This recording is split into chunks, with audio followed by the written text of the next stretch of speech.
আসসালামু আলাইকুম, কেমন আছেন সবাই? তো আজকে একটা ব্লগ শেয়ার করছি। বাবার বাড়িতে গিয়ে মেহেদি পড়লাম আর কি করলাম। তো বাবার বাড়িতে কিন্তু বারবার যেতে মন চায়। যতই আপনি অনেকেই বলে যে সেদিন তো বাবার বাড়িতে আসলে, কিন্তু তারপরেও কিন্তু বারবার যেতে ইচ্ছে করে। তো এটাই হচ্ছে বাবার বাড়ি। বাবার বাড়ির মতো শান্তি কোথাও পাওয়া যায় না। তো ঈদে যেহেতু মেহেদি দিতে পারি নাই সুন্দর করে, তো ভাবলাম বাসায় গিয়ে দেই। তো আমার ছোটো বোনের বান্ধবী ও আর কি আমাকে মেহেদি পরিয়ে দিচ্ছিল, সুন্দর করে ডিজাইন করে মেহেদিটা পরিয়ে দিয়েছিল। আর এই মেহেদিটা আমি নিয়েছিলাম আমার এক ফ্রেন্ড আর কি, ওই ফ্রেন্ডের কাছ থেকে নিয়েছিলাম প্রায় 2 মাস আগে। আর এটা হচ্ছে আমাদের ছাদ বাগানে এরকম সুন্দর ফুল ফুটেছে।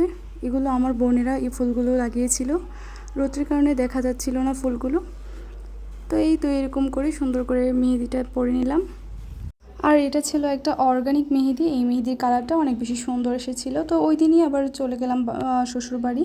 একদিনের মতো হাজব্যান্ডকে নিয়ে এসে বাবার বাড়িতে থেকেছিলাম।